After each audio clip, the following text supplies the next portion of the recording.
Teman-teman ya, Assalamualaikum warahmatullahi wabarakatuh. Lama ya kita jarang update ya. Jadi sebelumnya minal aidin wal faidin buat semuanya ya teman-teman semua. Karena memang kesibukan kita berbeda-beda, kita yang sudah jualan ya. Dan di sini saya sudah mulai dagang teman-teman ya.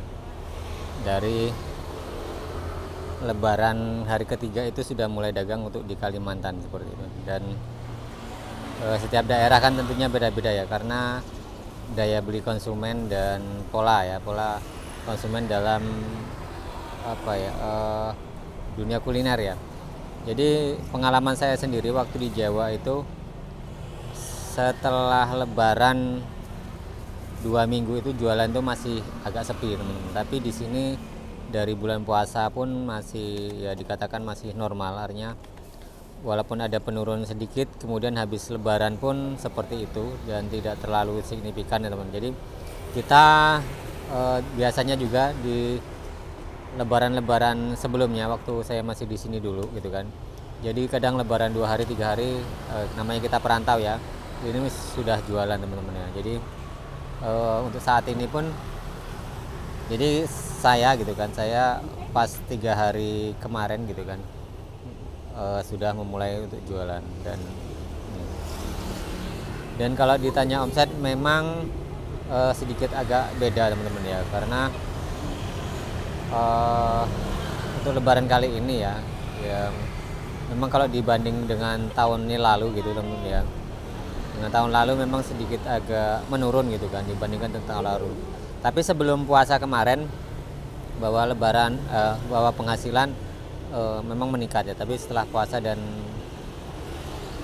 menjelang setelah Lebaran itu memang ada penurunan ya.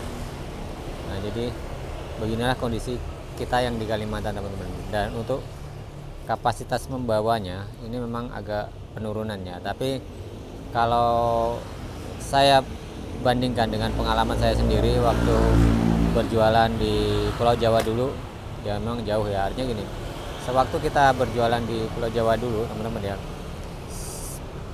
untuk mencapai standar setelah Lebaran itu memang agak sedikit sulit ya dibanding di sini. Di sini umpamanya nih hari biasa kita omset bisa sampai 1 juta gitu, dan setelah Lebaran ini kita hanya omset sekitar 700-800. Jadi memang ada sedikit penurunan ya. Tapi karena ini belum pulih dan ya mungkin karena aktivitas juga masyarakat di sini belum pulih juga ya.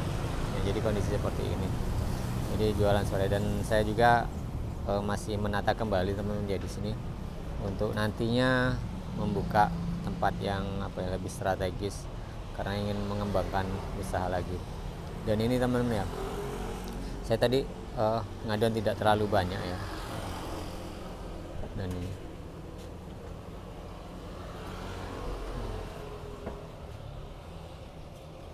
jadi ngadon hanya beberapa kilo saja. Dan ini ya itu nanti omset ya kalau dilihat dari beberapa hari lalu gitu kan, beberapa hari lalu memang ya kisaran di 700-an ke 800 ya, tidak terlalu banyak ya. Ini cakwenya untuk hari ini memang kurang baik ini, agak sedikit keras. Dengan untuk roti goreng sendiri saya membuat dikit, mungkin ini hanya sekitar nggak sampai 3 kilo ya. Kalau ini mungkin sampailah ke 5 kiloan lebih ya.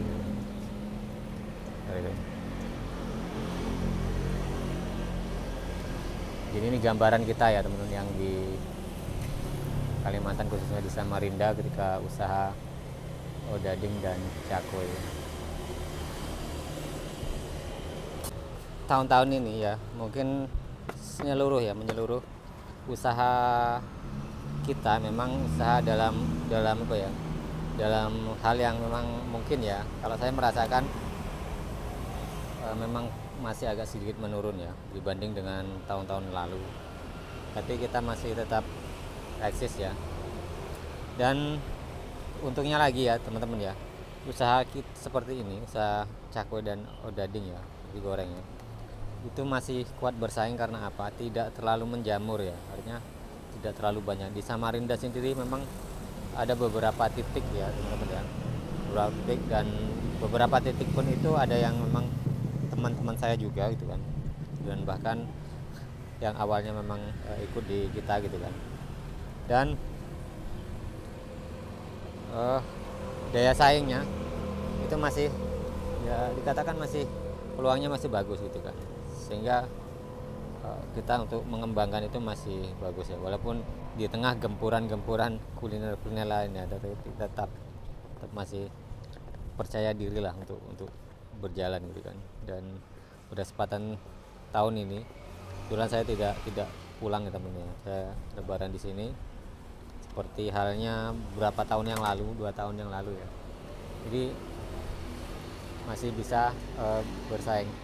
Dan di konten saya teman-teman ya, mungkin sudah terlalu banyak membahas ya tentang odading, dan banyak tanggapan, dan banyak juga teman-teman yang belajar dari sini, dan mungkin sedikit ada yang percaya dan tidak.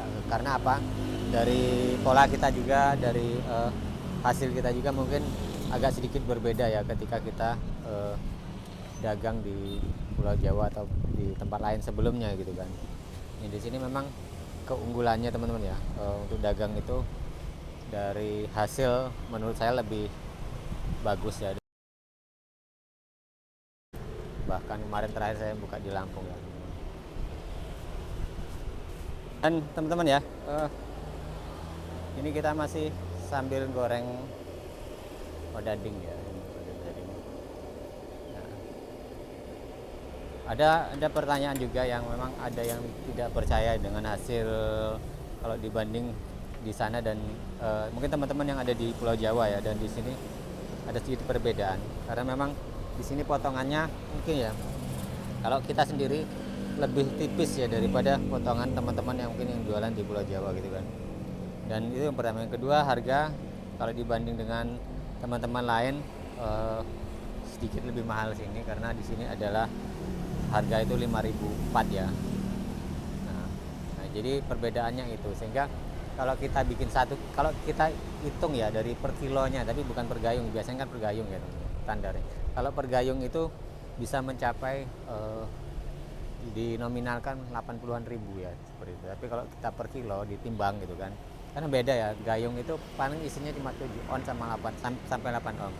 Tapi kalau ditimbang itu kan beda hasilnya. Jadi kalau ditimbang bisa mencapai 100 ribuan. Itu memang benar ya teman. Jadi ada yang komentar yang belum saya jawab juga, karena saya jarang sekali buka YouTube ya teman-teman. Jadi segitu. Dan potongannya ini kan potongan yang belum terlalu ngembang teman-teman ya, baru potongan awal gitu kan. Nah, jadi potongannya memang sedikit agak tipis dan agak tarik. Nah, sehingga kalau dapat dari per kilo dapat 90-100 itu hal yang wajar di sini ya. Seperti itu. Tapi kalau dari per gayung ya rata-rata 80-an sampai 90-an gitu. Paling rendah sekali adalah 70 ribu ya dapat uangnya, karena dari segi harga dan tarif. Dan enaknya yang berikutnya di sini itu pelanggannya tidak terlalu rewel. Di sini sangat menghargai jerih payarnya kuliner itu. Jadi orang kalau membeli itu ya jarang sekali orang yang memilih-milih protes gitu kan. Jadi mereka menerima dan sangat menghargai usaha-usaha di sini. Jadi itu yang mendorong kita tuh semangat dagang di Kalimantan. Dan oke teman-teman ya, mungkin itu aja yang bisa saya sampaikan, dan saya mohon maaf pada teman-teman semua kalau jarang update untuk informasi tentang saya dagang, terus yang bertanya tentang usaha ini, dan mungkin lain kali kita bahas lagi. Dan karena kesibukan ya, jadi sekali lagi minta maaf sebesar-besar buat teman-teman semua, dan semoga lancar, sehat, sukses selalu buat semuanya.